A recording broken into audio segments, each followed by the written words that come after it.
tashanayna waanu ka xunnay waxaanu sheegaynaa oo iga baaqa haddaan dib la sugu noqonin oo arrinkan aan wax laga bedelin cawaaqib xumada ay la iman doonto Mustafa waa adaa dusha ku qaadanaya imikana waxaan ku soo dhaweynayaa odayaashii magaalada oday Banqaasi bismillaahir rahmaanir rahiim assalaamu alaykum warahmatullaahi wabarakaatuh sida suldaanku uu sheegay iyo jaaliyada guud ahaanba waxaana anagu jaaliyada Gothenburg iyo Tabari Rafiq Umar shirkan maanta aanu isugu nimid inaan kaga hadalno sida aan u aragno hawsha kililka ka socota guud ahaan waxaan maanta cabiraynaa aragtidanada iyo fikirkanaga ayaanu ka cabiraynaa meeshan aragtidu way ka ballaaran tahay xubno xisbi oo hadda la qaybiyo aad bay uga weyn tahay madaxweynahan anagu waxaan ka rajaynaynay inuu bulshada kililka ku nool dhammaanteedba wax la taaban karo oo isbedela uu keeno ma doonayna anagu inaanu cambaarayn madaxweynaha u hormarino laakiin hadda aragtidanadu waa codsi weeye cadaaladda kililku uma baahna laba beelood iyo saddex beelood oo xuquuqdooda helo uma baahna cadaaladda kililku waxay u baahan tahay ummadda kililka ku nool xuquuqdeeda wada hesha ayay u baahan tahay oo qof waliba uu helo xaqiisa in yar haddii la yara hagaajiyo oo la yidhaha beelhebla xaqeedii la siiyo oo beelaha kale ayna helin dee walaalkaa biyaha uu cabbay adigu kuma oombaxaysid marka cadaaladda aanu u baahannahay way ka weyn tahay xubno xisbi oo 2 iyo 3 oo nala siiyo aad bay uga weyn tahay madaxweynaha waxaan codkiisa ka maqlayay inuu yidhi intii ugu wanaagsanayd baanu meesha keennay waa runtii waa laga yaabaa intii ugu wanaagsanayd laakiin intii ugu wanaagsanayd oo beelu keenay beelaha kale dadkoodii wanaagsanaana in la keenaan doonaynaa madaxweynaha waxaanu si sharaf leh oo karaamo lagu codsanaynaa isagoo ay ka muuqata karaamo inayna taariikhdiisa iyo mustaqbalkiisa iyo awlaadiisa u gelin cadaalad darro oo ka fakara in cadaaladdu isaga dan u tahayna annaga dan noo ahayn haddii isagu uu cadaalad darrada ku socdo anigu waxaan u caddaynayaa in cadaalad darradu isaga dhibaataynaysa annagana dhibaataynayn waayo awal hore waa la noolaa waa la socday hawshu way socotay marka qofka cadaalad darrada sameeya ayay taariikhdiisa gelaysaa ee cadaalad darradaas ku soo noqonaysaa ummadda kililka degan wadar ahaan waxay u baahan tahay cadaalad iyo midnimo iyo xuquuqda oo si siman loogu qaybiyo iyo nidaamka macnaha inay hadba group yar intuu israaca yidhaahda annagaa dadka matalo intii kale hadashaana khalad baan u aragnaa aad iyo aad baan uga xunnahay intaasaan ku gebagabaynayaa waxaan u dhiibayaa ustaad maxamed wacdi baan u dhiibayaa annagu waxaan faraynaa in dib loo noqdo oo cadaaladda iyo midnimada iyo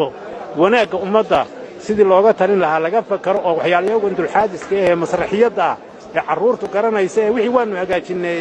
waxaa weeye iska aamusada taa inaan ummaddu ku qancaynin baan anagu u sheegaynaa ummaddu waxay ku qancaysaa wax siman iyo cadaalad iyo midnimo iyo wanaag bay ku qancaysaa bismillaahi raxmaani raxiim aad baan marka hore sidaa odayaashu ay sheegeen baa aanu shirkan u joognaa marka anigu kolley shakhsiyan haddaan taariikhda dib u yar celiyo arrintan dadka ay Rafiq Umar ama beeshan raasa degan ay tirsanayso ee cadaalad darrada waa wax soo jiitamay wax maanta kaliya bilaabay maaha 27 sano waddanku jiray yacni dhacdooyinka iyaga gaarka u ahaa waa kuwo aan ka dhicin deegaanka Soomaalida iyo deegaanada kale Soomaalida waayo ummad dhulka Ilaahay uu ku abuuray ee ay deganeyd laga sheegtay oo ka guurtay oo hijro ka qaadatay waa markii koowaad ay dhacday colaado iyo wax badanna uu soo dhaxmaray dadka ehelka ah marka haddaan in yar dib u noqdo markii madaxweyne Mustafa yimid odayaashii Addisaba ay ku kulmeen ugu horeeyay waxay u sheegeen in arrintani arrin u baahan tahay arrin culus oo u baahan tahay in sideeda mawduuc xal u baahan oo deegaanka ka jira in ay tahay in la xalliyo haday tahay dib u heshiisiin dadka walaalaha ee iswada dhalay ee isla deganaa ee aan la garanayn midkood wax awsha yacni ku soo khilaafka ka dhaxeeya in la xalliyo in dadkan uu madaxweynuhu intuu la fadhiisto bal waxa xuquuqdooda iyo uu dhagaysto ballan buu ku qaaday bay ahayd laakiin sidii ma ayna dhicin marka imikana waxaan leenahay arrintani waa sida uu ninkan igu horreeyay maxamed sheegay waa arrin ka weyn xisbi la qaybiyo iyo xubno la siiyo wax anfacay keenaysa ma jiro waxaan ognahay inay wiigadan iyo maalmahan uu geedi socdo oo dad deegaamadii ay deganaayeen ay weli barakac ka socdaan sagag baa ka mid ah dhagaxmadow baa ka mid ah oo geedi uu socdo dadka guurayaan maxaa loo guurayaa maxaa dadkan dalka looga sheeganayaa halkani arrin u baahan weeyaan arrin u baahan in xukuumadda deegaanka oo dhan xisbigeeda kulli waa laga wada warqabaa gudoomiyaha xisbiga Axmed Shide wuxuu ka mid yahay dadka sida aadka u og xaaladan xataa marar uu shaqaale ka ahaa uu xafiiska arrimaha federaalka daraasad buu ka sameeyey shakhsiyan ah daraasado badan oo laga sameeyaa jira waxay taallay House of Federationka wax badan baa leeyahay arrintani waxaasoo dhan kama imanaysa dadka Soomaalida ah ee ehelka ah ee weliba labadan beelood ee wax kala sheeganaya ay xalka gacantooda ku jirtaa hadday tahay siyaasiyiintooda hadday tahay xisbiga hadday tahay xitaa kuwa ururka kale ee onolaf intaasoo dhan oo isu tagtay bal dadkan in arrintan shirweyne inta la qabto laga wada hadlo oo si cadaalad ah iyo xuquuq ah oo walaaltinimo leh arrinta lagu dhameeyaan kula talinaya waxaan u rajaynayaa madaxweynaha inuuna arrintan sahlan ee uu ka fikiro u arko inay mawduuc weyn tahay oo u baahan in xal laga gaadho macnaheedu haddii boogta korka laga dhayo xal ma imanayo waa arrin taagan yacni taariikh fil abad waa markii koowaad ee ummadalkii ay ku dhasheen ee ab iyo ka isray deganaayeen laga sheegto oo ay ka barakacaan waa markii koowaad